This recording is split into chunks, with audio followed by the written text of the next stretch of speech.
75 साल से आप यही चीज़ फ़िलिस्तीनियों के साथ रोज़ कर रहे हैं। ये वही भारतीय जनता पार्टी है जिसके पूर्वज किसी समय हिटलर की इसलिए तारीफ़ करते थे कि वो यहूदियों का सफाया कर देगा। फ़िलिस्तीन का समर्थन करना भारत का विरोध कैसे हो जाता है?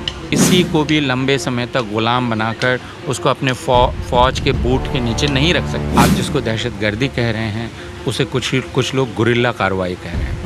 आप किसी को लंबे समय तक ग़ुलाम रखेंगे तो उसके जो आज़ाद रहने की इच्छा है वो उसको विद्रोह करने पर मजबूर करेगी। सर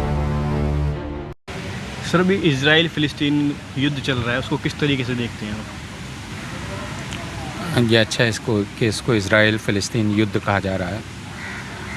अभी जो दौर है उसकी शुरुआत इस तरह से हुई है कि हमास की तरफ से हमला किया गया और उस हमले के बाद इजराइल ने गाज़ा पट्टी पर हमला बोल दिया है। तो ये युद्ध है इजराइल और हमास का, जिसको लेकिन सर इसको आतंकवादी हमला बोला जा रहा है। हाँ, अभी हम उस पर आ रहे हैं। यह कहा गया कि हमास ने इजराइल पर दहशतगर्द हमला किया है या आतंकवादी हमला किया है।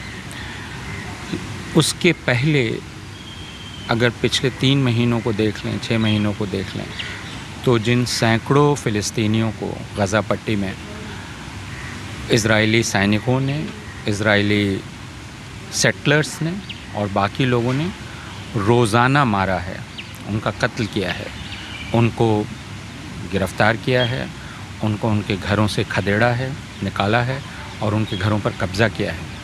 और ये पिछले कुछ वर्षों में काफ़ी तेज़ हो गया है।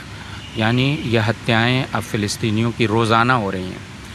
और अगर गाज़ा पट्टी को देख लें, जिसमें कोई 20 लाख उससे ज़्यादा लोग रहते हैं और उनमें आधी आबादी बच्चों की है और उसको कहा जाता है कि वो दुनिया की सबसे सघन आबादी वाला इलाका है। छोटी सी ज़मीन, छोटा सा इलाका जिसमें इतनी बड़ी आबादी रहती है।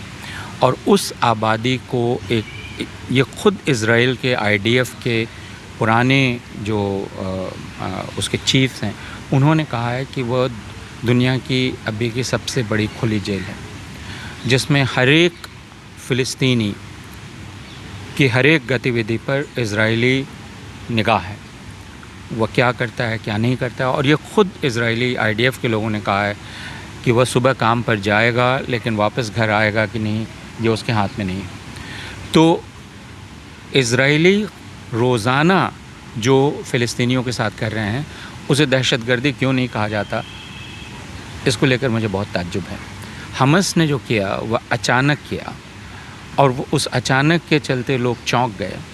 लेकिन क्या रोज़ाना वही चीज़ जब की जाए तो किसी के चौंकने की कोई वजह नहीं है और किसी के अपसेट होने की कोई वजह नहीं है और किसी के उसको दहशतगर्दी कहने की कोई वजह नहीं।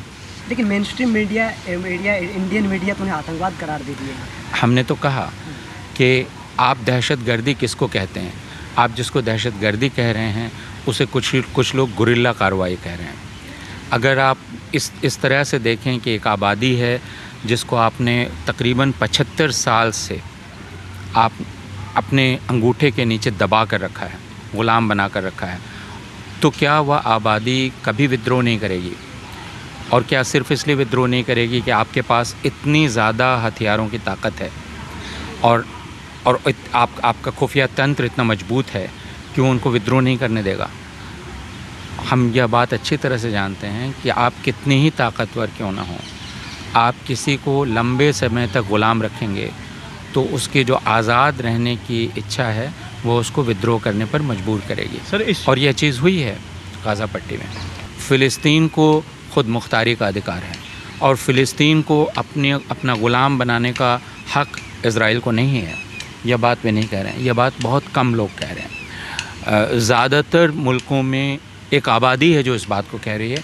लेकिन जो किया, अगर हमास ने सिविलियंस को पर हमला किया, उनको मारा, उनको गिरफ़्तार किया, उनको बेइज्जत किया, तो यह गलत है।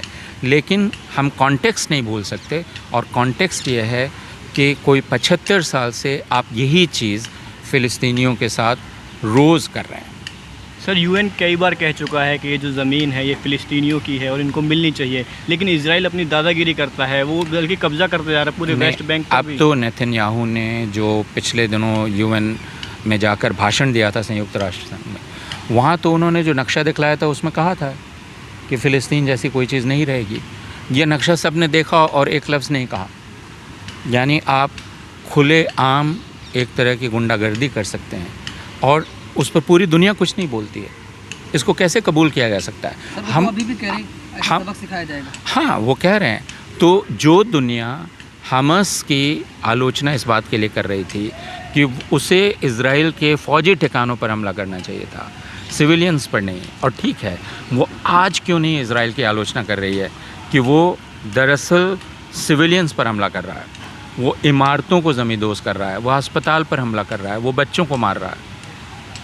तो सिविलियंस पर हमले से जो एक गुस्सा दुनिया में था वो अभी कहाँ है? सर, मोदी जी का सपोर्ट करना, ट्वीट करना सपोर्ट में इजराइल के, और भाजपा नेता का ये कहना कि सहानुभूति है हमारा इजराइल के साथ, इसको किस तरह? देखिए, भारतीय जनता पार्टी राष्ट्रीय स्वयंसेवक संघ की सहानुभूति इजराइल के साथ है और वह इजराइल की तरह का बनना चाहता है, क्योंकि उसे लगता है कि इजराइल जिस क्रूरता के साथ पेश आता है मुसलमान, और यह एक साझा मुसलमान विरोध के चलते हैं, है ना। तो आरएसएस, और ये बहुत दिलचस्प है कि ये वही आरएसएस है और ये वही भारतीय जनता पार्टी है जिसके पूर्वज किसी समय हिटलर की इसलिए तारीफ़ करते थे कि वो यहूदियों का सफाया कर देगा, है ना। जो आरएसएस के पुराने चीफ थे वो कहते थे कि फाइनल सॉल्यूशन की नीति और हिटलर की वह नीति यहूदियों के साथ एकदम ठीक है। आज वे इज़राइल की तारीफ़ कर रहे हैं कि उसकी वह नीति वे मुसलमान समझते हैं फ़िलिस्तीनियों के साथ एकदम ठीक है। हाँ, बीजेपी का ही एक पूर्व प्रधानमंत्री रह चुका अटल बिहारी जी, वो भी पहले इजराइल के विरोध, मतलब सपोर्ट नहीं करते थे उन्होंने। नहीं, विरोध में उन्होंने तो कहा है कि फ़िलिस्तीन का हक़ है, हाँ। लेकिन वो वक्त अलग था। अब ये अपना चेहरा दिखला रहे हैं और इन्हें लग रहा है कि इज़राइल मुसलमान विरोध में इनके साथ है। सर, अभी हमने देखा है कि एएमयू में फ़िलिस्तीन के समर्थन में एक प्रोटेस्ट हुआ, उस पर भाजपा प्रवक्ता क्या? फ़िलिस्तीन के समर्थन में प्रोटेस्ट होना बहुत अच्छी बात है, लेकिन हम यह भी याद रखें, इतनी नैतिक स्पष्टता हमारे बीच होनी चाहिए कि हम औरतों के मारे जाने, बच्चों के मारे जाने को किसी भी तरह जायज़ नहीं ठहरा सकते, और किसी भी तरह किसी भी जंग को हम उसका जश्न नहीं मना सकते। ये ज़रूर है कि लोग आज़ाद रहना चाहते हैं और कभी ना कभी वह भावना फूटती है ना। तो हमास ने जो किया उसको, जैसा मैंने कहा, कॉन्टेक्स्ट में रखने की ज़रूरत है, लेकिन उसका जश्न नहीं मनाया जा सकता।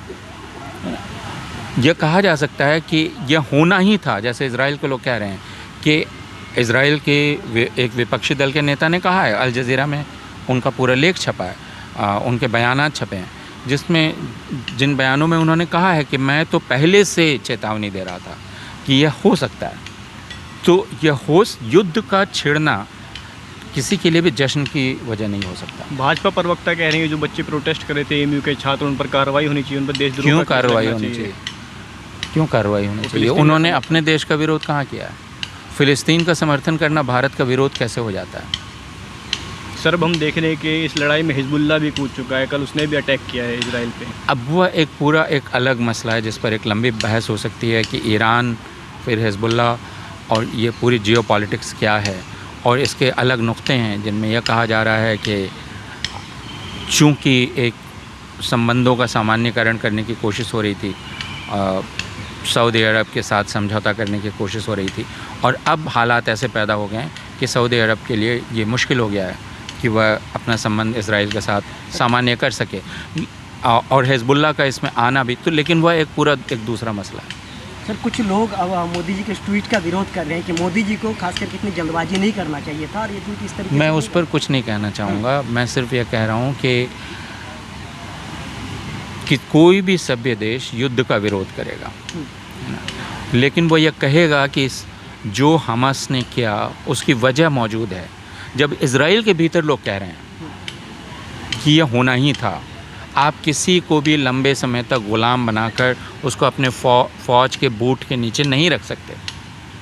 वह यह जानते हुए भी कि वो बहुत कमज़ोर है, वो अगर विद्रोह करेगा तो उसको कुचल दिया जाएगा, उसको बर्बाद कर दिया जाएगा, फिर भी जो आदमी की आज़ादी की फितरत है वो उसको विद्रोह के लिए मजबूर करती है, और यही चीज़ अभी हो रही है। सर, इस मसले को कई साल बीत चुके हैं, क्या लगता है इस मसले का हल कैसे होगा? क्योंकि युद्ध भी हो चुका है। इसका हल कई तरीक़ों से खोजने की कोशिश होती है। इसका हल ऐसे ही हो सकता है कि आप फ़िलिस्तीनियों को अपने ढंग से जीने और आत्मनिर्णय का अधिकार दें, उनकी ज़मीन पर उनके पूरे अधिकार के साथ रहने की आज़ादी दें।